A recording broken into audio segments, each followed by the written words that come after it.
Lonely Shepherd, A Journey Through Guilt and Redemption, written and published by Dr. Campfire. The Shepherd.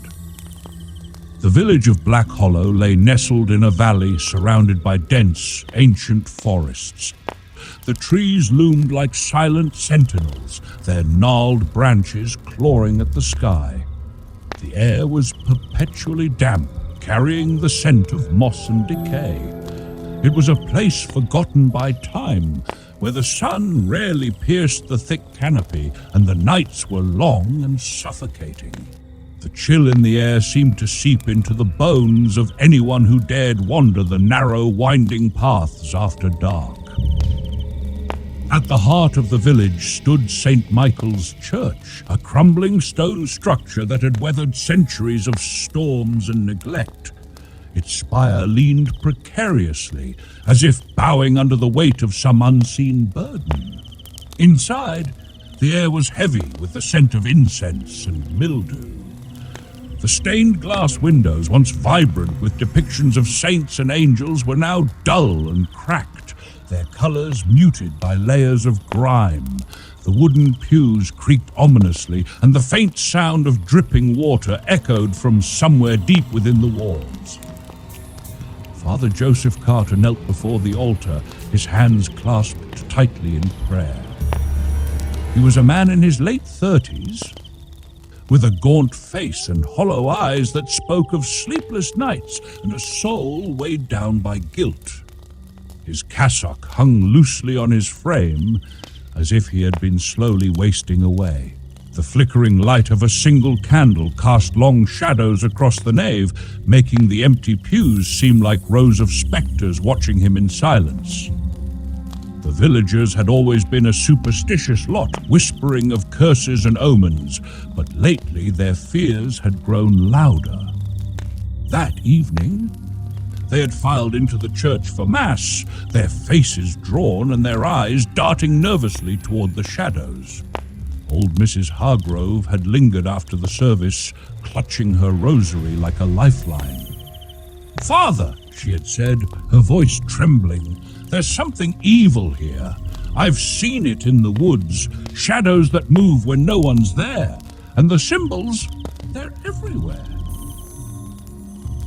Joseph had tried to reassure her, to remind her of God's protection, but his words felt hollow even to his own ears. The memory of a failed exorcism where a young girl had died under his watch haunted him relentlessly. Her terrified screams and the look in her eyes were etched into his mind, a constant reminder of his perceived failure.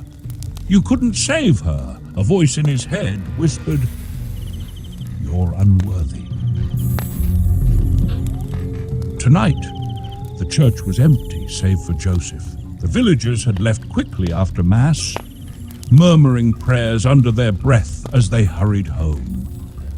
Joseph had stayed behind, as he always did, to pray for guidance and strength. But tonight, something felt different. As he knelt there, the silence of the church was broken by a faint, almost imperceptible whisper. It was so soft that at first Joseph thought it was the wind rustling through the trees outside, but the sound grew louder, more distinct. It was a voice, or perhaps many voices, speaking in a language he couldn't quite understand. The words were guttural, ancient, and filled with a malice that made his skin crawl. Guilt, failure, unworthy. The whispers echoed in his mind, each word striking him like a blow. They dredged up memories he had tried to bury, the girl's face pale and twisted in agony, her lips moving in a silent scream. "You couldn't save her," the voices taunted. "You're a failure." Joseph opened his eyes and looked around, his heart pounding in his chest. The church was still empty, the shadows unmoving. But the whispers persisted, growing louder and more insistent. They seemed to come from everywhere and nowhere at once, echoing off the stone walls and filling the air with a palpable sense of dread. "Who's there?" Joseph called out, his voice trembling. The whispers stopped abruptly, leaving a silence so profound it felt like a physical weight pressing down on him. He stood up, his legs unsteady, and reached for the candle. Its flame flickered wildly, casting erratic shadows that danced across the walls. As he turned to leave the altar, he caught a movement out of the corner of his eye, a shadow that seemed to detach itself from the wall and slink into the darkness. Joseph froze, his breath catching in his throat. He told himself it was just his imagination, a trick of the light. But deep down he knew better. Something was in the church with him. He forced himself to move, clutching the candle tightly as he made his way down the aisle. The whispers returned, louder now, and he could make out fragments of words. Guilt, failure, unworthy. They were speaking to him, taunting him, dredging up memories he had tried to bury. He reached the door and fumbled with the latch, his hands shaking. As he stepped outside, the cold night air hit him like a slap, but it did little to calm his racing heart. He turned back to look at the church, its silhouette dark and foreboding against the moonlit sky. The whispers had stopped, but the sense of unease remained, clinging to him like a second skin. Joseph stood there for a long time, staring at the church and wondering if he was losing his mind. He had always prided himself on his faith, on his ability to shepherd his flock through even the darkest times. But now, faced with something he couldn't explain, he felt utterly alone. As he turned to walk back to the rectory, he noticed something carved into the wooden door of the church, a symbol he didn't recognize, its lines jagged and menacing. He reached out to touch it, but the wood was cold and unyielding, as if it had been there for centuries. The symbol seemed to pulse faintly under his fingertips, sending a shiver down his spine. Joseph shivered and pulled his hand away. He didn't know what the symbol meant, but he had a sinking feeling that it was a warning, or perhaps a summons. The night was still, the village silent. But as Joseph walked away, he couldn't shake the feeling that he was being watched. The shadows seemed to follow him, stretching out like grasping fingers, and the whispers lingered in his mind, a constant reminder that something was very, very wrong. Exodus. The once thriving village of Black Hollow was now a shadow of its former self, as the supernatural disturbances intensified, casting a pall of fear over the community.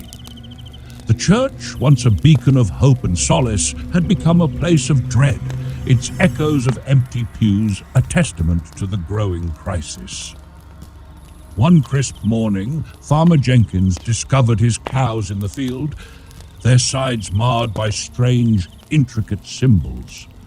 The villagers whispered in hushed tones as they gathered to discuss the latest horror, their faces etched with fear and confusion.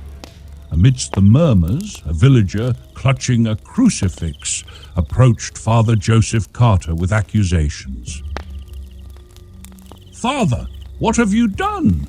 the villager demanded, his voice trembling. "These symbols, they are not of God." Joseph's heart heavy with guilt, he struggled to find words of reassurance. "The Lord is with us," he replied, though even his faith wavered in the face of such eerie evidence. As the days passed, the incidents multiplied. Reports of ghostly figures dragging villagers into the woods spread like wildfire, and the church, once filled with the sound of hymns, now stood eerily silent. The once lively congregation had dwindled to a handful, their faces etched with fear as they clung to the hope that the terror would pass. In the rectory, Joseph found solace in the dusty confines of the library, where an old, weathered journal caught his eye.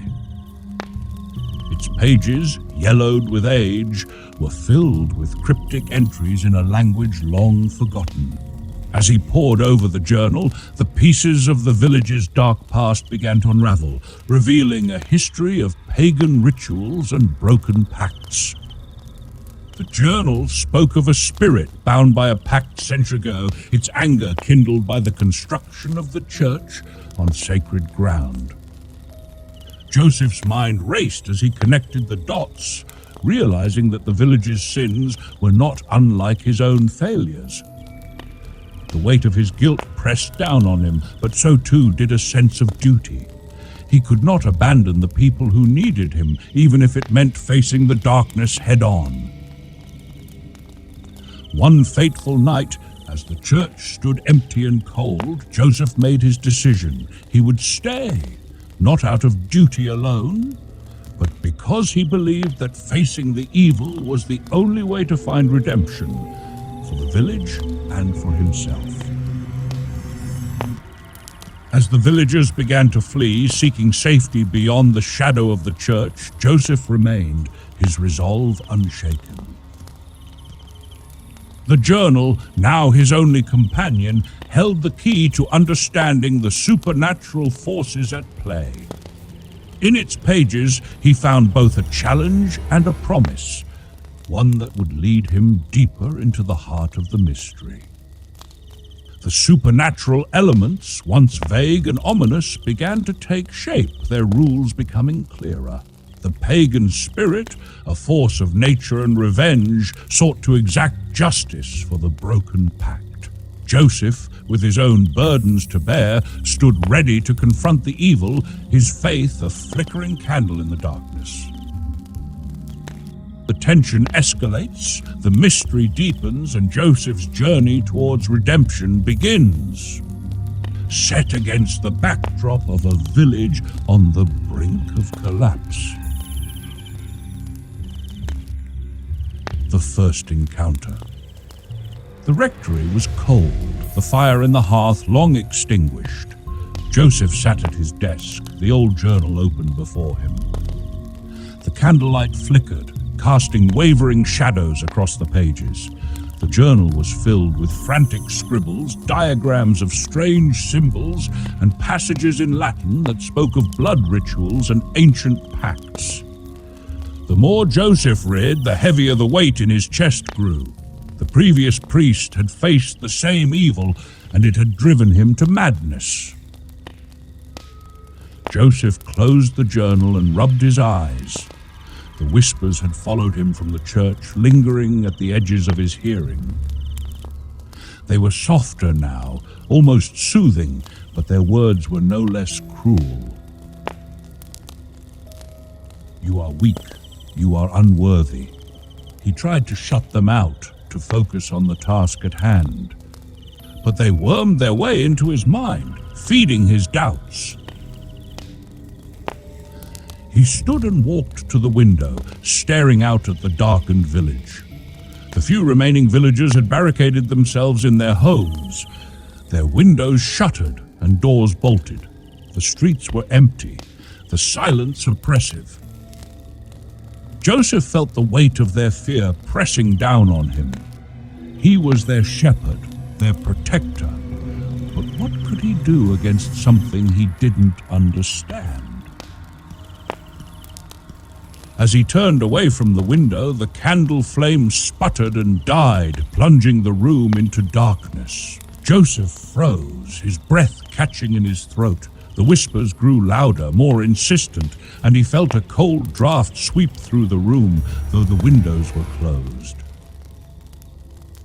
"Who's there?" he called out, his voice trembling. There was no answer, but the air grew heavier, thicker, as if the darkness itself was alive. He fumbled for a match, his hands shaking, and managed to relight the candle. The flame flared to life, casting a dim glow across the room. And then he saw it. In the corner of the room, half hidden in shadow, stood a figure. It was tall and gaunt, its body twisted and unnatural, Its skin was pale and cracked like old parchment, and its eyes glowed with a sickly yellow light. Its mouth stretched into a grotesque grin, revealing rows of jagged teeth. Joseph stumbled back, his heart pounding. The figure didn't move, but its eyes bore into him, filled with a malice that made his blood run cold. "You cannot save them," it hissed, its voice a guttural rasp. "You are a failure, a hypocrite." Joseph's breath came in short, panicked gasps. He wanted to run, to scream, but his legs refused to move. The figure stepped forward, its movements jerky and unnatural, and Joseph saw that its feet didn't touch the ground. It floated just above the floor, its tattered robe swaying as if caught in an unseen breeze. "You think you are holy?" it sneered. "You think you are worthy? Look at you, weak, pathetic. You couldn't even save her." Joseph's stomach churned. "Her?" he whispered, though he already knew the answer. The figure's grin widened. "The girl, the one you failed, the one who died because of you." Memories flooded Joseph's mind, memories he had tried to bury. The exorcism, the girl, her body convulsing as he recited the prayers. The moment her eyes went still, her soul slipping away before he could save her. He had told himself it wasn't his fault, that he had done everything he could, but the guilt had never left him. "You carry her death with you," the figure said, its voice dripping with mockery. "It stains your soul. You are no shepherd. You are a fraud." Joseph fell to his knees, his hands clutching his head. The whispers grew louder, drowning out his thoughts. He felt the weight of his guilt pressing down on him, crushing him. He wanted to scream, to beg for forgiveness, but the words wouldn't come. The figure loomed over him, its glowing eyes boring into his. "You cannot escape me," it said. "I am your guilt, your failure, and I will consume you." And then, as suddenly as it had appeared, the figure was gone. The room was silent, the air still. Joseph sat there, trembling, his breath coming in ragged gasps. The candle flame flickered, casting long shadows across the walls. He didn't know how long he stayed there, kneeling on the cold floor, but eventually he forced himself to stand. His legs were weak, his body trembling, but he knew he couldn't stay in the rectory. He had to go to the church. He had to face whatever was haunting him. As he stepped outside, the night air was cold and sharp, cutting through his cassock. The village was silent, the streets empty. The church loomed ahead, its spire piercing the dark sky. Joseph walked toward it, his steps slow and unsteady.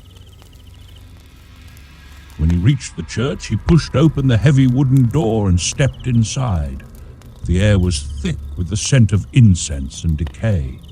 The whispers returned, softer now, but no less menacing. Joseph walked down the aisle, his footsteps echoing in the empty nave. As he approached the altar, he noticed something carved into the wood, a symbol, similar to the ones he had seen before, but more intricate. It seemed to pulse faintly, as if alive. He knelt before the altar, his hands clasped in prayer. "God, give me strength," he whispered. "I don't know if I can do this alone." There was no answer, only the whispers, growing louder and more insistent. Joseph felt a tear slide down his cheek, but he didn't wipe it away.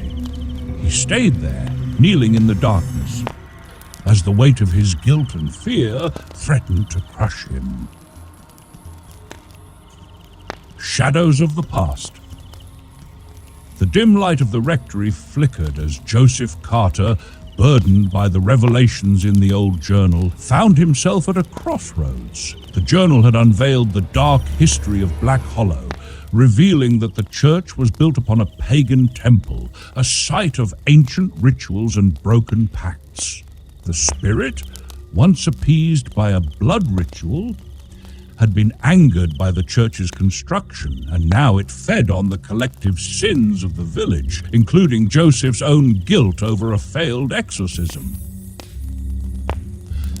As Joseph pored over the journal's pages, the weight of the past pressed down on him. The spirit's malice was not just a supernatural force, but a manifestation of the village's and his own unrepented sins.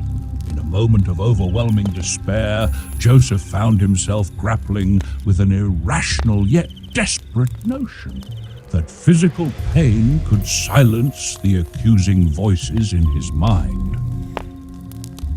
Alone in the rectory, Joseph's hands trembled as he reached for a sharp object, a knife, its blade cold and unforgiving. With a swift motion, he made a cat on his arm, the sting of the blade a sharp contrast to the numbness that had consumed him. For a fleeting moment, the whispers ceased, and a strange calm washed over him. The blood, a symbol of life and sacrifice, seemed to placate the spirit momentarily, offering a brief reprieve from the torment. But the silence was deceptive. The whispers soon returned, louder and more insistent, mocking Joseph for his weakness.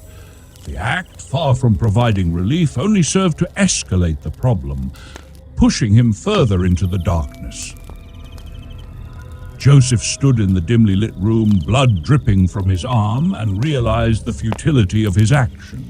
The spirit, fed by his guilt, was not so easily appeased. This moment of desperation was a stark reminder of the battle he faced, not just against an external evil, but against his own inner demons. The first cat was more than just a physical act.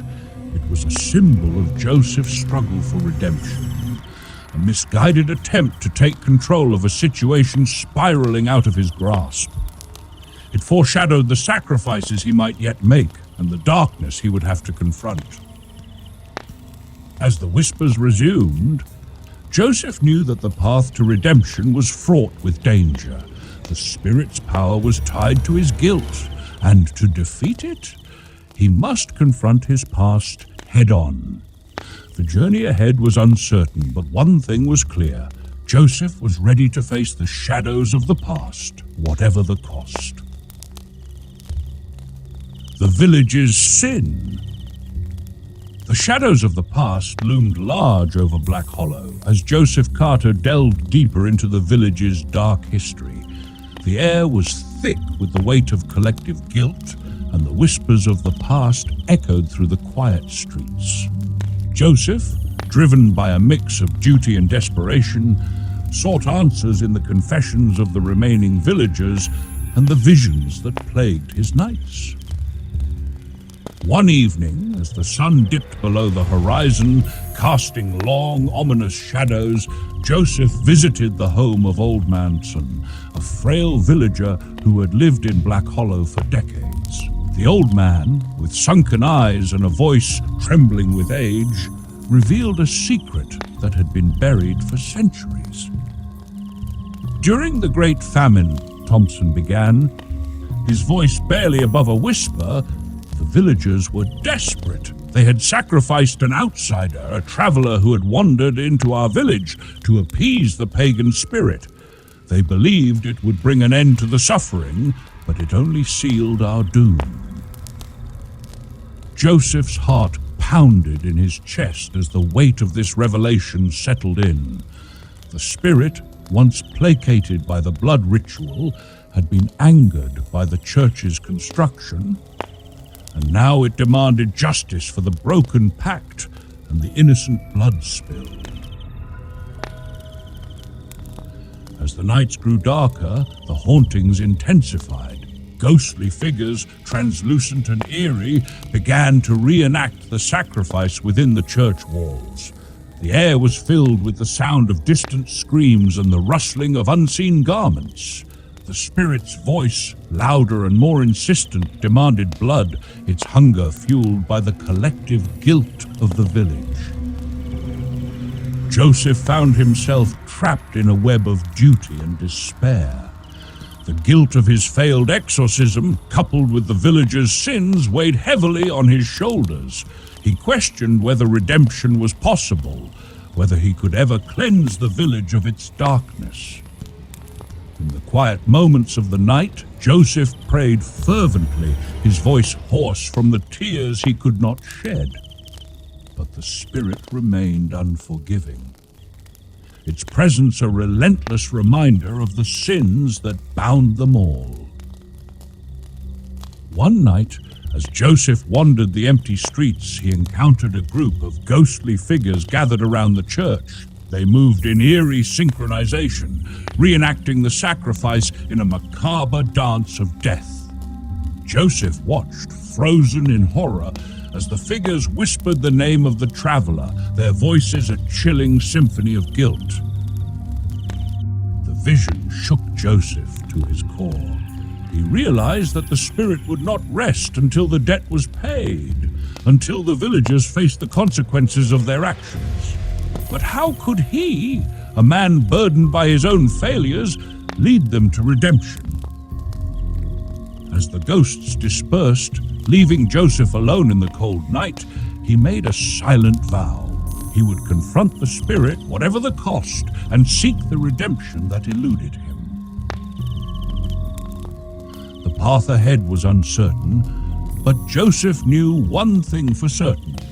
The village's sin could not be ignored, and the spirit's demands would not be silenced until justice was served.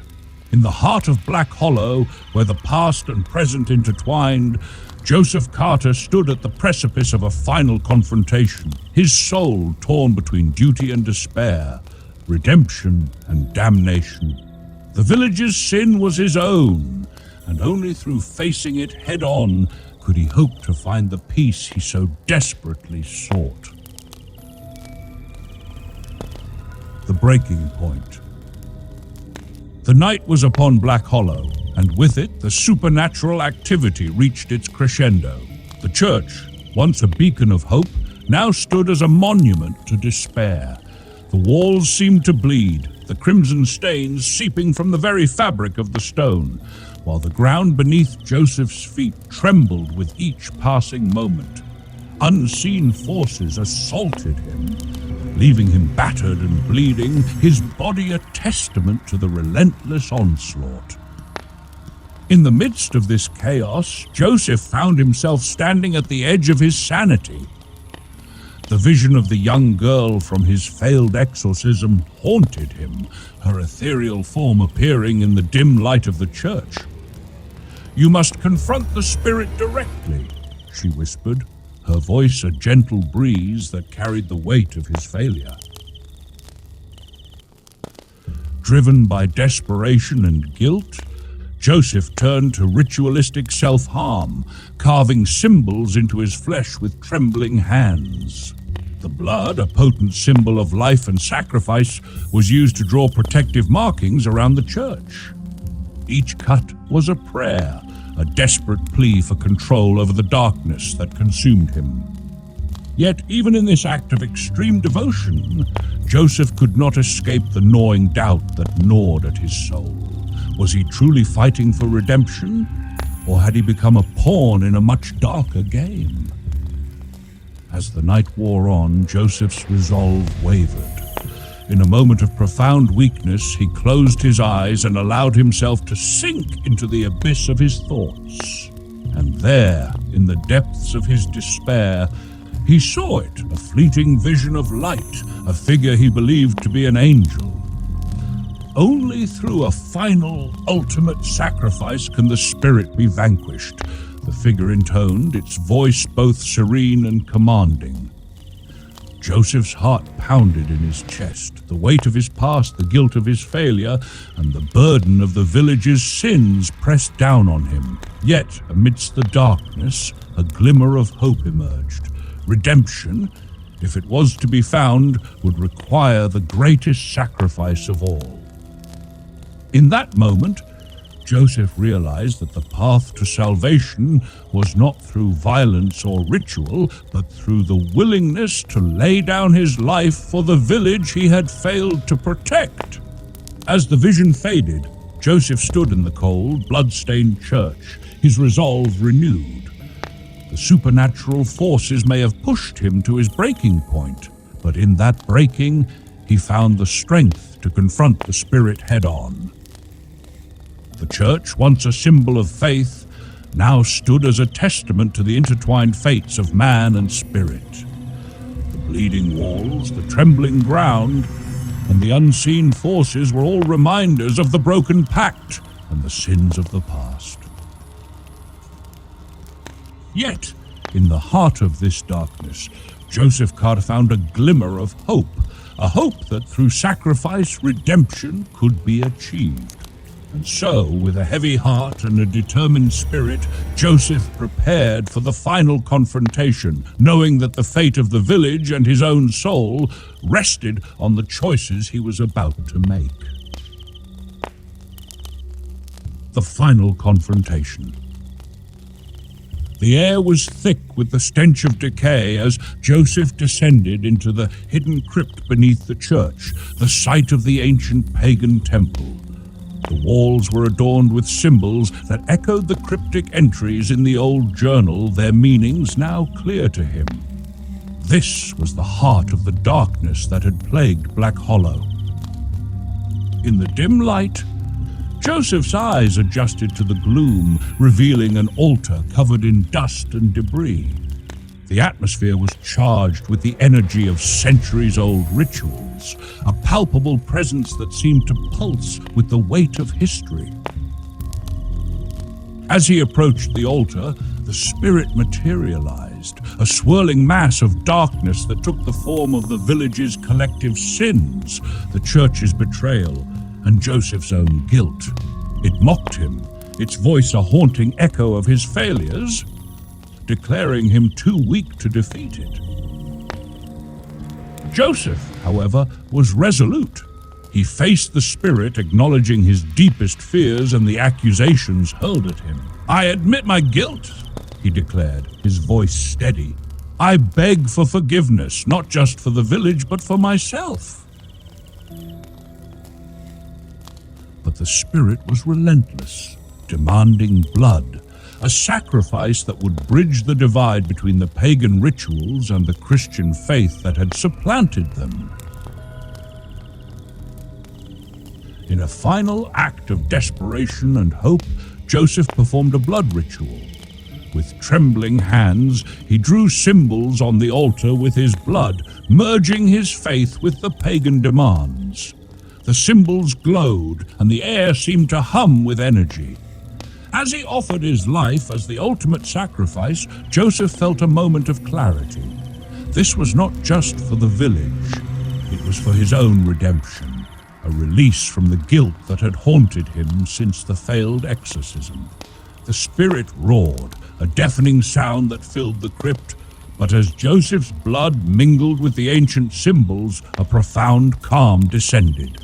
The decay smell lessened, and the symbols on the walls glowed with a soft, ethereal light. In this moment, Joseph found peace. The weight of his past lifted, and he understood that his sacrifice was not in vain. It was a reconciliation of conflicting beliefs, a bridge between the pagan and Christian worlds, and a path to redemption for both the village and himself. As the light grew brighter, Joseph closed his eyes, accepting his fate with a heart filled with hope. The spiritual battle was over, and in its aftermath there was a sense of closure, of justice served. The crypt, once a place of darkness and decay, now stood as a testament to Joseph's sacrifice, a symbol of redemption and the power of faith. The curse was broken, and the village could begin to heal. In the end, Joseph's journey was one of acceptance and sacrifice, a journey that led him from the depths of guilt to the heights of redemption, and in that journey, he found the peace he had long sought. Redemption, damnation, or illusion? The redemption. In the dawn's early light, the villagers returned to find the church restored, its once crumbling walls now sturdy and whole. Joseph's lifeless body lay at the altar, surrounded by cryptic symbols that glowed faintly as if whispering secrets of a battle waged in the shadows. His face was serene, a testament to the peace he had finally found. The villagers whispered among themselves, some murmuring about the symbols that still glowed at night, hinting that the darkness had not entirely lifted. Yet they remembered Joseph as a martyr, a man who had sacrificed himself for their salvation. The village began to heal, though the memory of Joseph's sacrifice lingered, a reminder of the thin line between light and shadow. Survival. Joseph survived the ritual, but the victory was bittersweet.